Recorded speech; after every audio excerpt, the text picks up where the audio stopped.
Hello everyone. We are in this special day today, and this is a special weekend here in North America and perhaps even all over the world. And it's about Mother's Day. There's a Jewish proverb that says, God could not be everywhere, therefore he made mothers. Oh, beautiful. God couldn't be everywhere, therefore he made mothers. A mother. Who is a mother?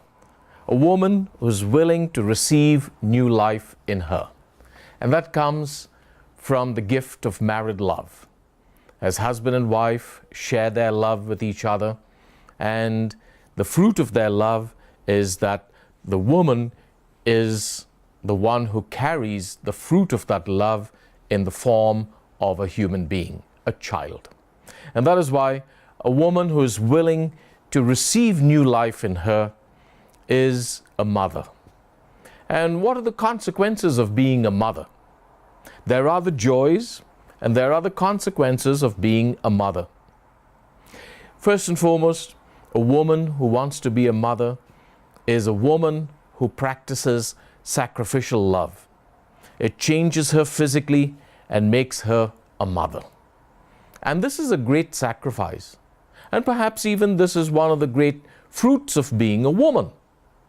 Like the fruit of being a man is to be a father and to be a leader with his wife in his family, in his home. And a woman who practices this self-sacrifice and sacrificial love in bringing up children is a woman who gives up even her career for her child.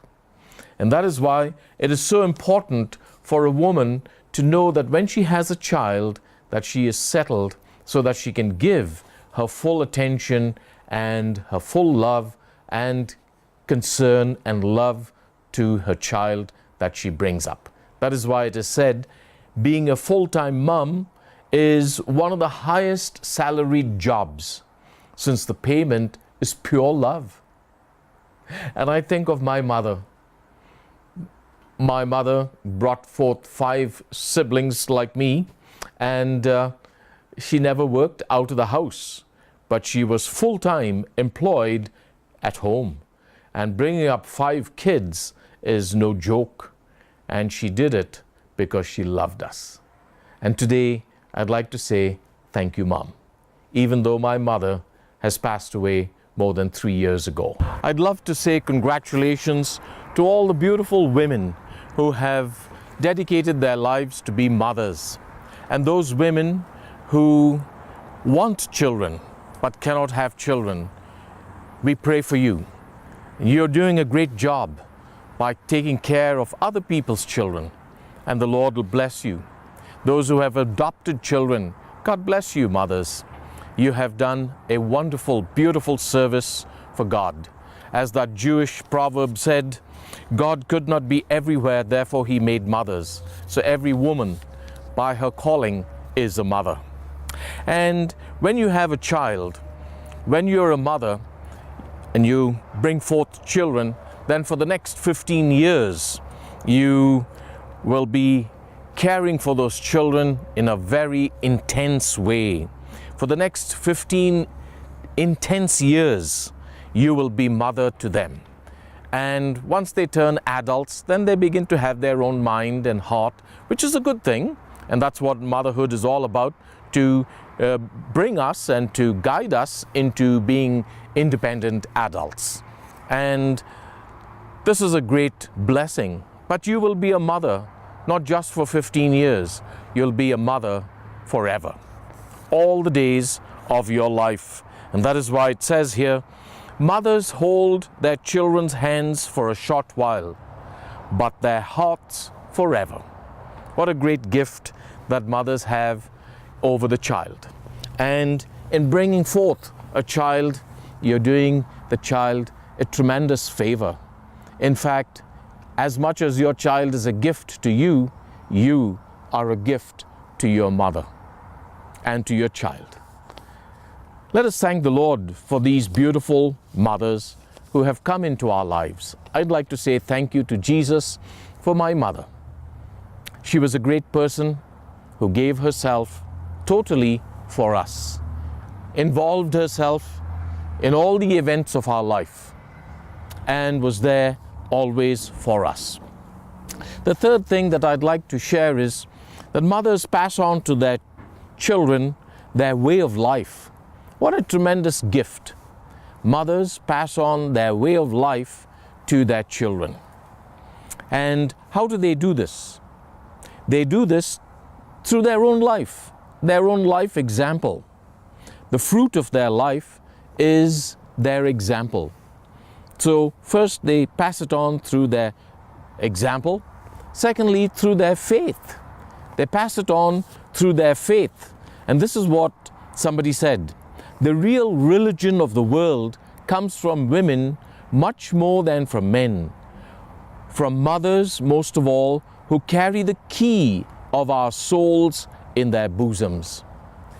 From mothers, most of all, who carry the key of our souls in their bosoms. You see the power and the influence mothers have over their children in their life of faith. And that's a great blessing. Again, mothers pass on their way of life through the values that they choose every day. And the children watch this, the children hear this, the children live in this example and are brought up in the example of your values. And then again, mothers pass on to their children their vision of life, how they see life. And that is why it's so important that mothers are positive in their outlook and perspective of life. And this is what the children can pick up in their emotions, in their intellect, in their thinking, in their being, whom they are becoming every day. As we continue our beautiful reflection on Mother's Day and mothers in our lives, a mother is always there in all circumstances for her child. To encourage the child, to pray for the child. And listen to what Abraham Lincoln had said about his mother. I remember my mother's prayers, and they have always followed me. They have clung to me all my life. And I can also bear this testimony in my own personal life, because when I asked my mother permission to join the seminary to become a priest, she cried. But then I knew in her heart that she was happy and she rejoiced, because I felt her prayers always around me as I was training in the seminary, as I was doing my pastoral work, and finally when I came to Canada to be with her and to spend these last few years of her life here and to give her that spiritual encouragement. It was a time for me to give back to my mother for what she gave me through the power of her prayers. And that is what a mother is always there in her child's life, in all circumstances, and especially for prayer when the child needs those prayers.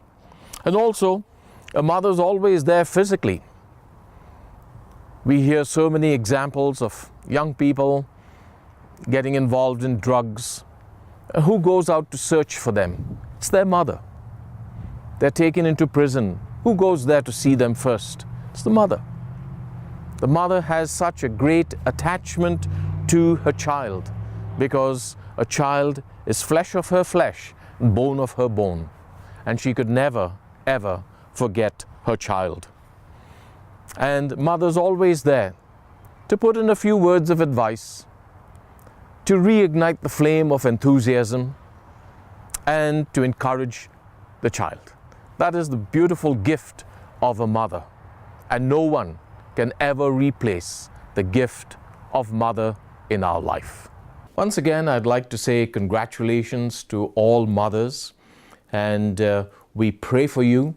And we know that's not an easy task to bring up children, but the Lord is there to help you, strengthen you, and you do your best, and the Lord does the rest. And we congratulate you for being those sacrificial mothers who give in their very best to bring up their children.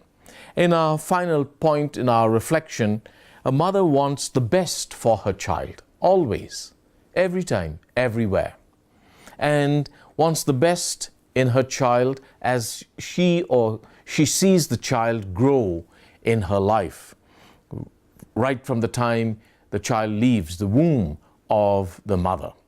And a mother wants the best for her child to enjoy life and to be a happy person, to enjoy life meaningfully, and to bring about that sense of fulfillment in the child's life. Also, a mother wants the best for her child to prepare for life. Life is not always going to be easy, and therefore the mother has it in the background of her mind, in part of her training, is to train the child and prepare the child for obstacles that the child will face, challenges that the child will face, little pains, suffering, disappointments that the child will face. A good mother always prepares her child in life. Also, a mother wants the best for her child so that the child can give back to life.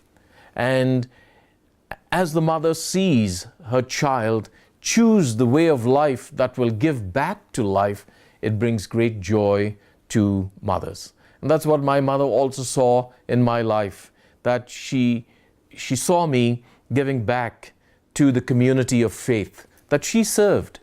She was a great helper in the church. She joined a lot of ministries in the church, and now that she saw her son involve himself in the church and give back to the faith community, it brought her great joy.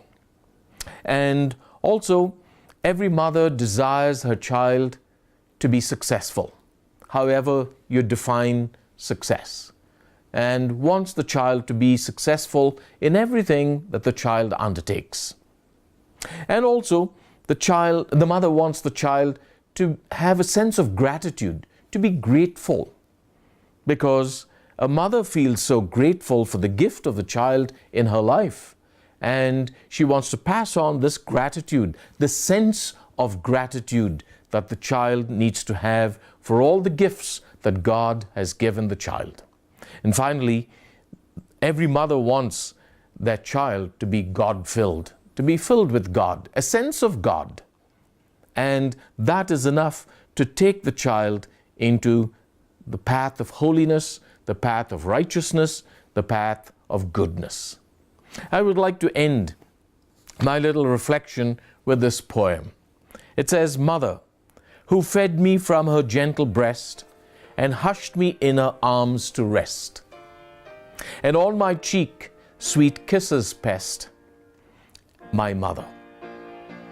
My mother who ran to help me when I fell, and would some pretty story tell, or kiss the place to make it well, my mother."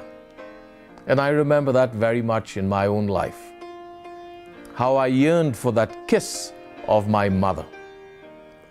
When I fell down, when I did something good, even when I did something bad, I wanted her to embrace me and say, "Good boy."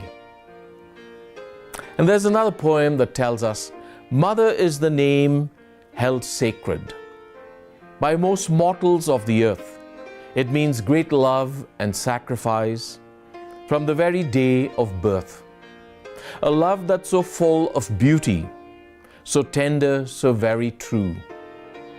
Something seemingly from heaven that has come to me and you. There's no love so understanding and so faithful to the end as a mother's love. And every mother is God's gift to her child." On this beautiful Mother's Day, I wish all of you mothers a very happy Mother's Day. God bless you.